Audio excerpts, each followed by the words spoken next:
Faly miarabantsika tsirairay avy indray amin'ity alakamisy maraina fa 7 ny volana marsa ity fifaliana ao anay hatrany ihany koa ny mizara tenin'Andriamanitra ho antsika ary mirary ny soa indrindra ho antsika tsirairay avy izay manaraka izao fandaharana izao. Lohandirantsika ny hamofonainan'io dia hivavaka isika. Dia Andriamanitra tsara ny izan-danitra tolotra ianao ny dera, ny laza, ny haja sy ny voninahitra. Misaotra anao izay satria avy aminao ny hery, avy aminao ny aina. Ianao ny loharanon'ny zavatra rehetra ary menao anay mamaim-poana izany. Ohatran'izay dia te hanomboka ny tontolo andro miaraka aminao, mba hampahendrena ao anatin'ny herinao rehetra dia mangataka aminao Tompo hanovo hery anay. Anaran'i Jesosy, amen. Lohateny mofinainantsika androany dia manao hoe mahafoana ny fankatoavana va ny finoana. Nalaina amin'ny Romana 7:1-7 manao hoe koa mahafoana ny lalàna amin'ny finoana va isika sanatria izany fa mampiorina tsara ny lalàna isika. Amen. Tsy fampatoriana ny finoana fa mpandrisika, tsy hampangina ny fanahinao va ka tonga azy tsy hanao ny adidiny ny fibanjinana ny Kalvari, fa hiteraka finoana izay hiasa ho fanadiovana ny fanahy amin'ny fitiavan'ny tena rehetra. Tsy ambara amin'ny maro tsy akory no finoanan'i Kristy izay mamonjy ny fanahy. Mino izany no antsoin'izy ireo. Mino fotsiny an'i Kristy dia vonjena ianao, izay no hanilainao atao izy. Ny finoana marina nefa dia mitoky tanteraka an'i Kristy mba hahazahoana famonjena. Izany no hitarika amin'ny fanarahana tsara ny lalàn'Andriamanitra.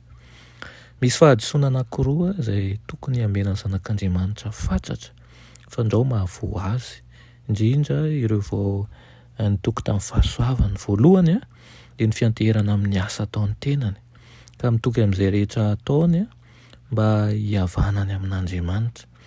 Izay miezaka ny ho masina amin'ny alalan'ny asa fitandremana ny lalàna dia manao an'izay ahatra tsara tanjona tsy ho tratra velively. Fahasoavan'i Kristy irery ihany amin'ny alalan'ny finoana no afaka manamasina antsika. Ny fahadisoana mifanohitra amin'izany indray ary mampidi-doza koa dia ny finoana fa manafaka ny olona amin'ny fitandremana ny lalàn'Andriamanitra i Kristy, ary satria noho ny amin'ny finoana irery no azahoantsika anjara amin'ny fahasoavan'i Kristy dia tsy misy ifandraisana amin'ny fanavotana antsika ny asa ataontsika.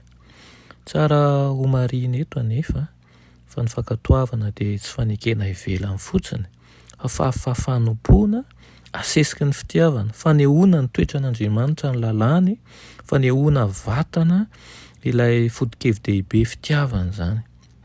Ary izany no fanorenan'ny fitondram-panjakana any an-danitra sy ety an-tany. Tsy manafaka ny olona amin'ny fankatoavana ny finoana, fa ny finoana irery ihany aza no mahatonga antsika hanana anjara amin'ny fahasoavan'i Kristy izay manome antsika fahafahana mankatoa.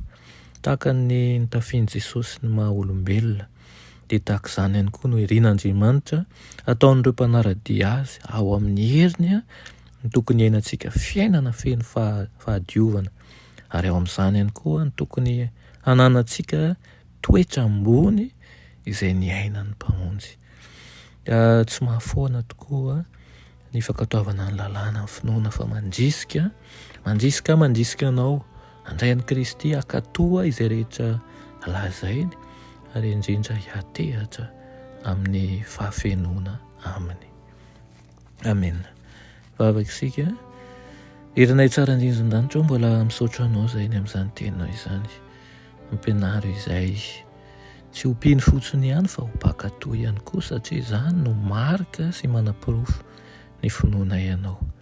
Fantatray fa manao zavatra rehetra ianao ary ianao ny modely tokony haranay ihany koa ny amin'ny lalàna, koa dia ampio izahay ahay akatoa, tsy handeha amin'ny fieritreretanay fa hanaraka indrindra ireo fitsipoka napetraka ao anay mba tsy hahavery anay, mba hahafahanay tsy mihoatra ny vala fa ianao tokoa no mpiandry tsara anay. Anaran'i Jesosy, amen.